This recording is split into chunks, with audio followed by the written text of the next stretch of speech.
ये मेरा second performance है और जैसे कि हम बात करते हैं कि जो लोग लिखते हैं, जो लोग कवि हैं, उनको ये मौका मिलता है कि वो जो समाज में हो रहा है, जो लोगों के मन में दबी हुई बातें हैं, उनको बाहर दुनिया तक ला पाने का। तो ये हमारा सौभाग्य है कि हम इन बातों को ला पाते हैं। सो मैंने फिर अपने लिए कुछ और प्रिपेयर किया था, बट 3-4 दिन पहले कुछ ऐसी खबर आई जिसने मुझे मेरे अंतरात्मा को दोबारा से हिला दिया और इस बारे में मैं बात करना चाहती थी, पर मुझे वो खबर सुन के लगा कि बहुत ज़रूरी है कि हम बहुत अर्जेंट इस बारे में बात करें। सो द न्यूज़ वॉज कि एक मध्य प्रदेश में एक महिला ने अपने 3 छोटी बेटियों के साथ आत्महत्या कर ली। बेटियों की उम्र थी 5, 3 और 1.5 साल। और कारण ये था कि उनके घर वाले लड़का चाहते थे और बहुत उनके साथ दुर्व्यवहार होता था और वो इस व्यवहार को नहीं ले सकी। और बच्चों के साथ आत्महत्या करने का उन्होंने जो कारण लिखा, उन्होंने लिखा कि मेरे जाने के बाद इनके साथ भी बहुत दुर्व्यवहार होगा, ये ज़िंदगी भर रोएंगी, इसलिए मैं इनको भी अपने साथ लेके जा रही हूँ। ये सुन के मुझे बहुत दुख हुआ, बहुत गुस्सा भी आया और लगा कि शायद हम जो सोच रहे हैं ना that the society is changing, तो सोसाइटी चेंज नहीं हुई है और ये ऐसी बातें हैं जो दबाने की नहीं है, ये ऊपर आनी चाहिए।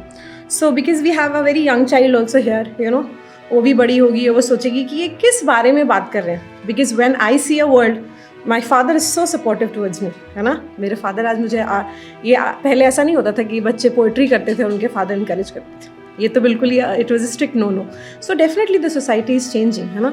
But we should when we talk about sensitivity, so it's about knowing what the other person has also gone through and to be able to acknowledge that and to understand that just because we are living in a metro city, if our lives has changed, that doesn't mean कि सबकी बदल गई है और हमें उनको उनकी ज़िंदगी बदलने में और आगे बढ़ने में मदद करनी चाहिए। So I've taken a lot of time, but I really wanted to talk about कि मेरा इंटेंट क्या है। So first of all, जो मैं स्टार्ट करूँगी, मैं बताना चाहूँगी कि बेटी एग्जैक्टली क्या है, and because I have seen 3 generation of women, मेरी नानी, मेरी मम्मी और मैं, और मेरी बेटी 4।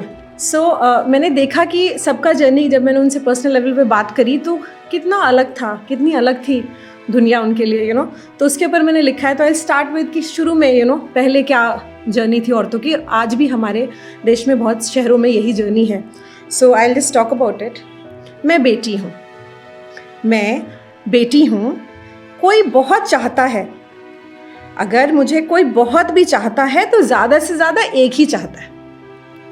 आपने नहीं सुना होगा कि मुझे मेरे घर में 2, 3, 4 बेटियाँ चाहिए, बेटों के लिए सुना होगा। अगर कोई बहुत भी चाहता है तो मुझे ज़्यादा से ज़्यादा एक ही चाहता है। कोई हमारी किलकारियों से अपना घर नहीं भरता। दूसरे तीसरे नंबर पे तो कोई हमारा इंतज़ार ही नहीं करता। when you're expecting a second child, कोई नहीं एक्सपेक्ट कर रहा होता आज भी। इफ़ यू हैव अगर पहले से एक बेटी है तो दूसरे नंबर पे कभी कोई एक्सपेक्ट नहीं करता है, या तीसरे नंबर पे ना that you'll have a girl child. तो दूसरे तीसरे नंबर पे तो कोई हमारा इंतज़ार नहीं करता। मैं बेटी हूँ जिसने ससुराल में हर गम उठाया। मैं बेटी हूँ जिसने ससुराल में हर गम उठाया, क्योंकि कोई ये नहीं कह दे कि माँ बाप ने कुछ नहीं सिखाया। बचपन से सुनती आई कि तू है चीज़ पराई। बचपन से सुनती आई कि तू है चीज़ पराई। अपनों ने किया पराया, ससुराल वालों ने भी दिल खोल के नहीं अपनाया। बचपन से वी आर एक्चुअली, पहले होता था दैट आपको बिल्कुल ऐसे ट्रेन किया जाता था, तुमको दूसरे घर जाना है, ढंग से बैठो, ढंग से उठो, ढंग से बातें करो। तो दिस वाज द सीन। अपने घर की, ससुराल की, मोहल्ले की, समाज की। अपने घर की, ससुराल की, मोहल्ले की, समाज की, सबकी इज्जत मेरे अपने दायरों में रहने में थी। सबकी एक्सपेक्टेशंस थी कि मैं अपनी लिमिटेशंस में रहूं, तभी परिवार, मोहल्ला, ससुराल सबकी इज्जत बनी रहेगी, वरना वो इज्जत चली जाएगी। अगर मेरी बेटियां होती, अगर मैं माँ बनती और अगर मेरी बेटियां ही होती, सिर्फ बेटा नहीं होता, अगर मेरी बेटियां होती और कोई बेटा नहीं, तो मेरी गिनती निसंतानों में होती। निसंतान का मतलब है कि आज भी हमारे यहाँ जब किसी औरत को सिर्फ बेटियां होती हैं और बेटा नहीं होता तो उसको कह देते हैं अरे इसको तो संतान ही नहीं है, as if those kids are not kids, है ना।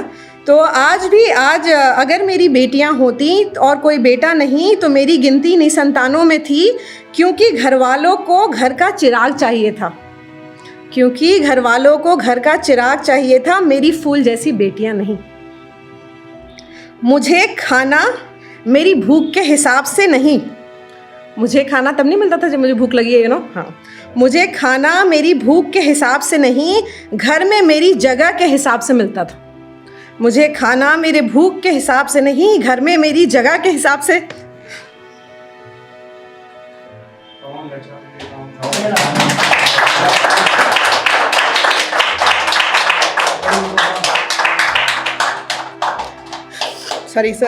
सॉरी। मुझे खाना मेरी भूख के हिसाब से नहीं, घर में मेरी जगह के हिसाब से मिलता था, क्योंकि घर के मसलों में मेरा स्थान आखिरी था, क्योंकि घर के मसलों में मेरा स्थान आखिरी था, तो खाना भी आखिर में जो बच जाए वो मिलता था। दुनिया ने उसे समझाया कि घर की सुख शांति तेरे ही सह जाने चुप रह जाने में है। दुनिया ने उसे समझाया कि घर की खुशी तेरे ही चुप रह जाने सह जाने में है। उसे हमने ये भुला दिया कि उसकी असली खुशी खुल के जीने और खिलखिलाने में है।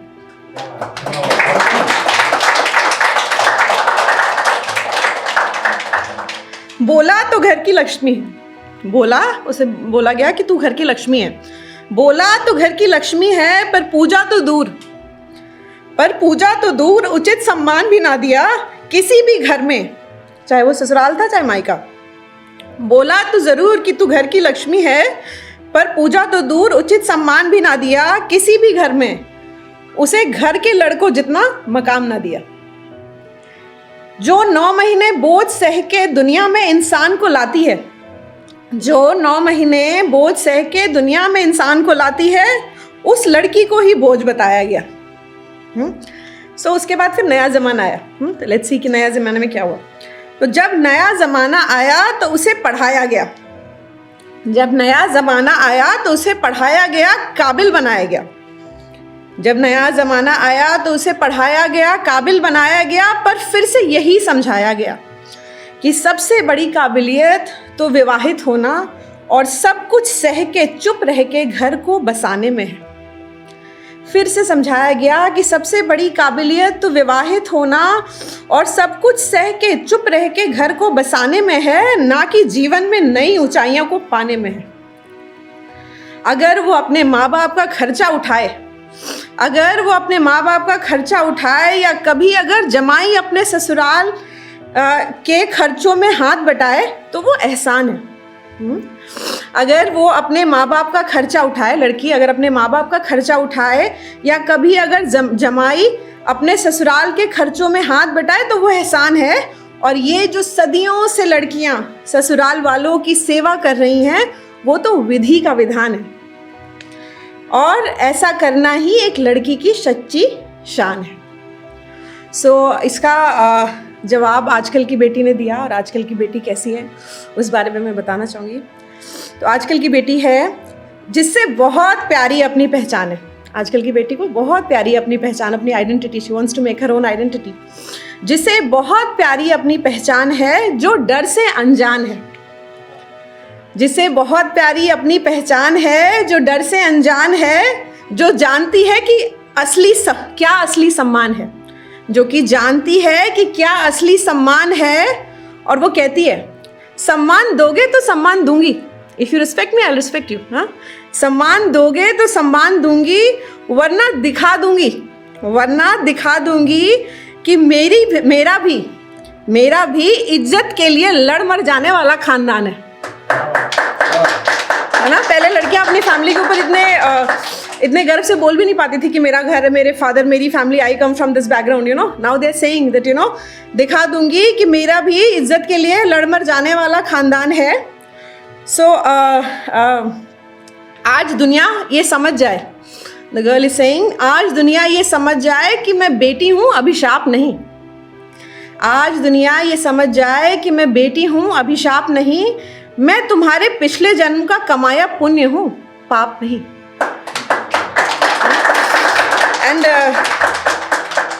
आज एक लास्ट जो मैं बात कहना चाहूँगी कि if there is any woman who is going through this, और वो अगर सोचती है और लिविंग इन बिग सिटीज़, हमारे लिए बहुत आसान है कहना ना, चले जाओ, छोड़ दो, आगे बढ़ो, take care of your daughters. और इनफैक्ट यहाँ पे भी नहीं, बिकॉज यहाँ पे मुश्किल ये है कि आप you want to portray, there is a portrayal to the society that everything is fine, but एक है जो equality is not there in families, जो कि सामने नहीं आता, पर छोटे समाज में वो सामने आ जाता है। तो उन लोगों के लिए है जो कि अगर ऐसा कोई भी महिला सोच रही हो और मेरी बात का अगर उसके दिल पे ज़रा सा भी असर हो, तो I will really find myself lucky. So अगर कोई महिला जो मध्य प्रदेश की उन लेडी ने किया, अगर ऐसा कुछ भी सोच रही है, तो this poem is for her, that उठो, उठो, तुम माँ हो, उठो, तुम माँ हो, इस धरती पे तुम ही भगवान की प्रतिमा हो। You are the representation of God here, है ना, आप माँ हो। बाहर निकलो, बाहर निकलो, और अगर पढ़ी लिखी नहीं, आई एम एड्रेसिंग देम, अगर by chance they are not educated, अगर पढ़ी लिखी नहीं तो चाहे घर घर खाना बनाओ, झाड़ू पोछा लगाओ, पर अपनी बेटी को पढ़ाओ, जीवन में आगे बढ़ाओ, उसे खुल के हंसना, बोलना और जीना सिखाओ। ये तय है कि जिंदगी आराम की ना होगी। If you leave and you go and you work like this, तो ये तय है कि जिंदगी आराम की ना होगी, पर एक योद्धा की गरिमा में जिंदगी होगी, पर एक योद्धा की गरिमा में जिंदगी होगी, हार जाने वाले किसी नाकाम की ना होगी। और फिर उस बच्ची की उड़ान देखना, once you educate her, once you empower her, और फिर उस बच्ची की उड़ान देखना, और जिसे मारने और उसके साथ मरने चली थी तुम, और फिर उस बच्ची की उड़ान देखना, और जिसे मारने और उसके साथ मरने चली थी तुम, ये सोच के कि वो कमतर है, she is less, she is anyway less, she will not be able to protect herself, ये सोच के कि वो कमतर है, उस बच्ची की सफलता देख के ज़माना सोचेगा, और तुम भी सोचोगी कि वो हज़ारों लड़कों से बेहतर है। Thank you so much, thank you.